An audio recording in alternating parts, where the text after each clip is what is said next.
Marrakeş'in 4. gününden herkese günaydın.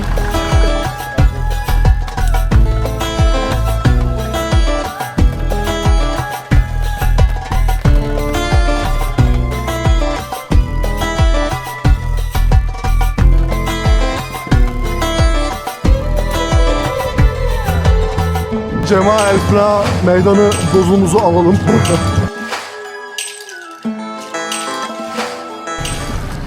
Evet, Marrakeş'in 4. gününden herkese günaydın.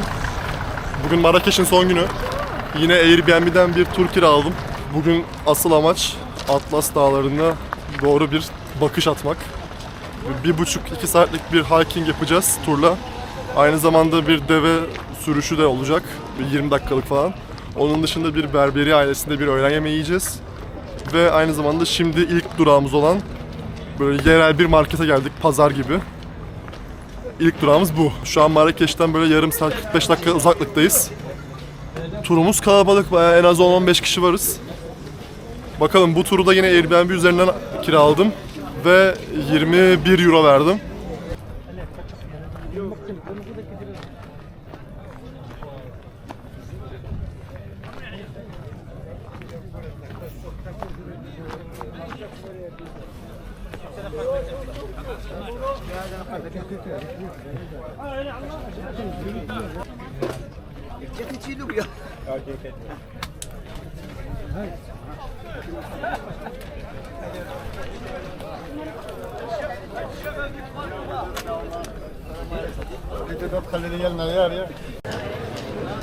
Bunlar da et bölümü.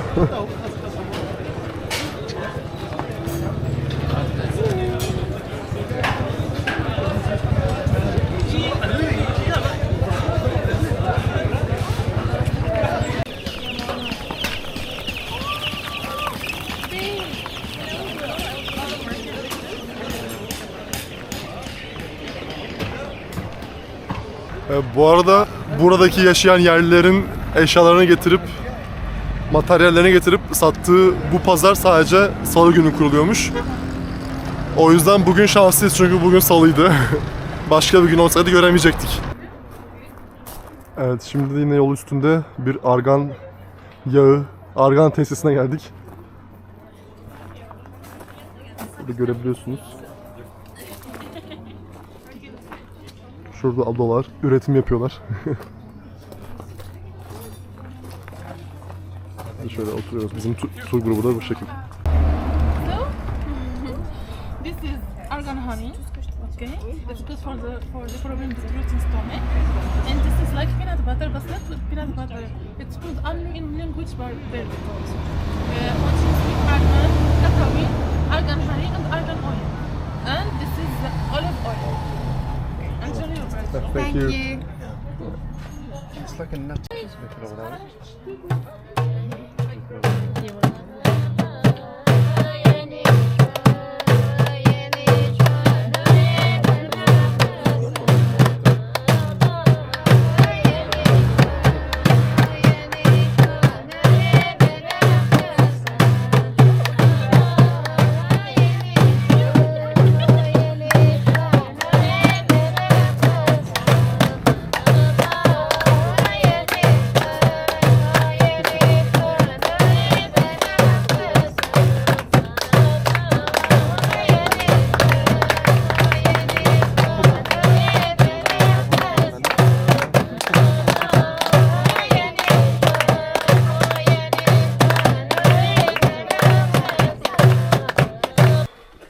Yaklaşık 1 saatlik bir yolculuktan sonra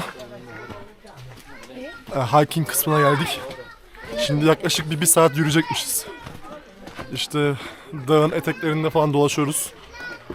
Şu anda Atlas Dağları'nın etrafındayız. Bu 1 saatlik yürüyüşten sonra da tur rehberimiz Mustafa'nın aile evinde bir öğlen yemeği yiyeceğiz. Yine Fas'ın geleneksel yemeklerinden.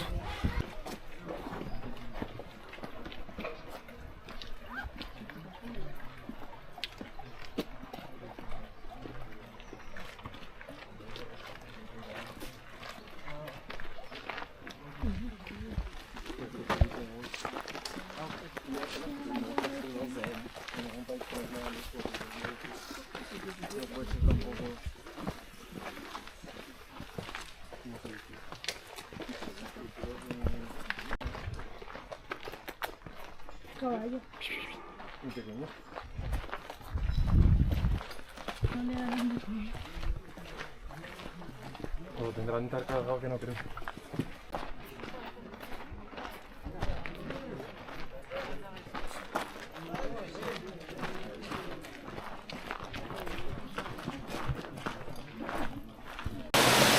Bu küçük şelaleye geldik şimdi.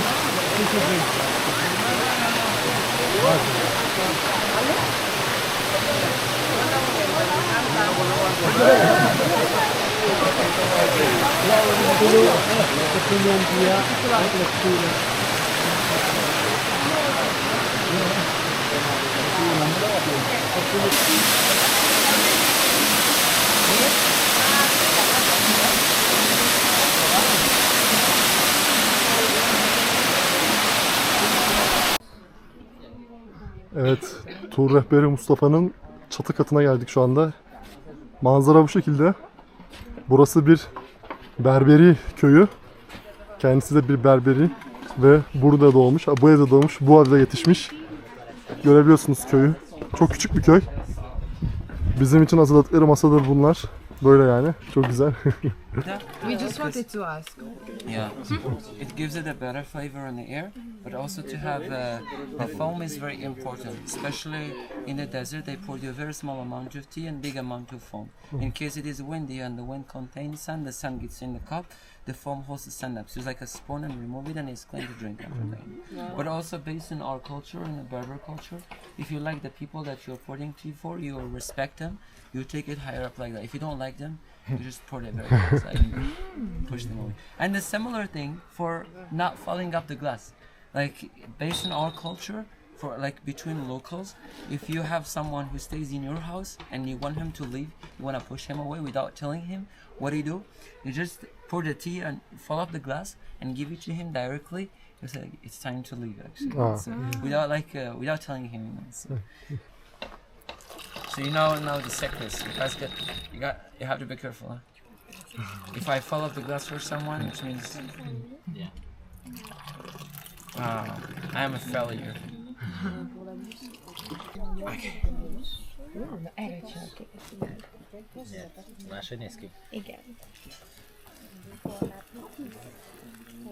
Evet, bu da tajin dedikleri Fas yemeği. Zaten daha önceden de göstermiştim.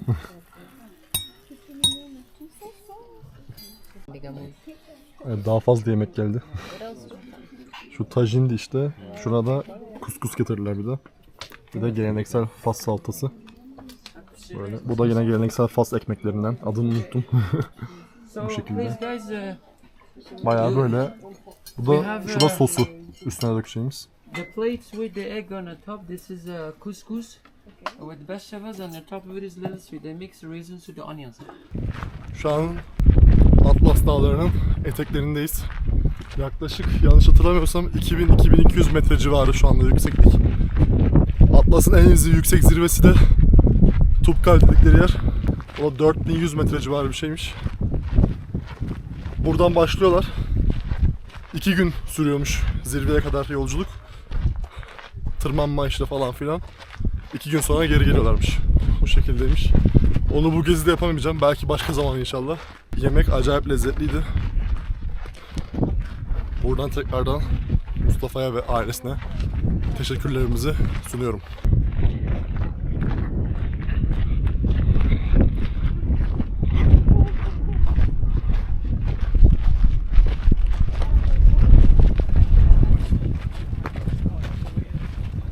Develerle birazcık gezinti yapmaya geldik.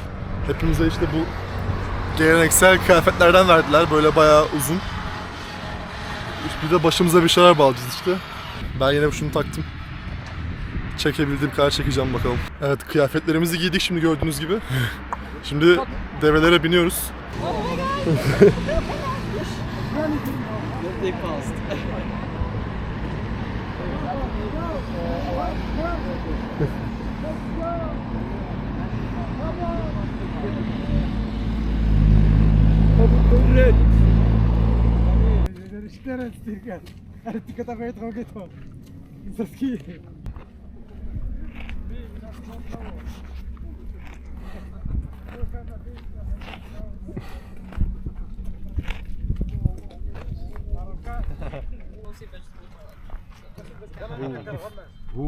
Allah.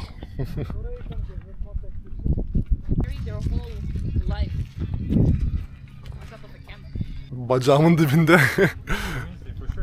diğer devenin başı var. Çok tatlı. Şöyle göstereceğim.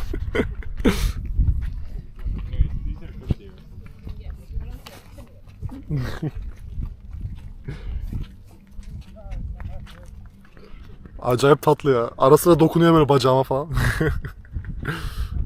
Bu da benimki.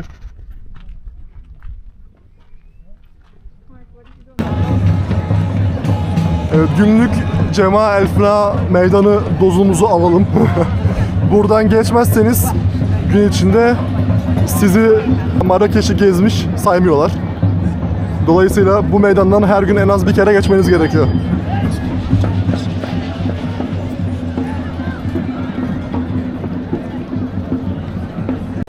Evet, şimdi turumuzdan geri geldik.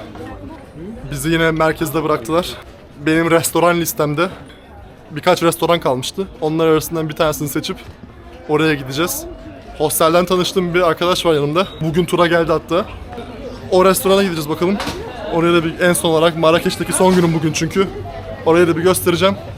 Sonra da Marrakeş'i kapatacağız. Evet, şimdi mekana geldik. Burası Grand Snack Atlas diye geçen bir mekan. Böyle çok sokak içinde bir yer. Ama puanı güzeldi gayet. İnsanlar bayağı önermişti. O yüzden denemek istedik. Başlangıç olarak şefin özel çorbası olan bu deniz ürünleri çorbasından istedik. Bu 30 dirhem, yani yaklaşık 2,5 euro. Gayet uygun. Bu da sokak ortası böyle.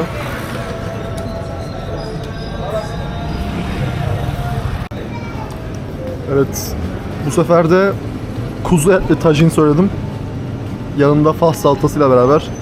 Her türlü tajini denedim sanırım bütün etlerle ilgili. 70 dirhem, yani yaklaşık 6 euro. İkisi beraber. Gayet uygun yani. Yemekler gayet güzeldi.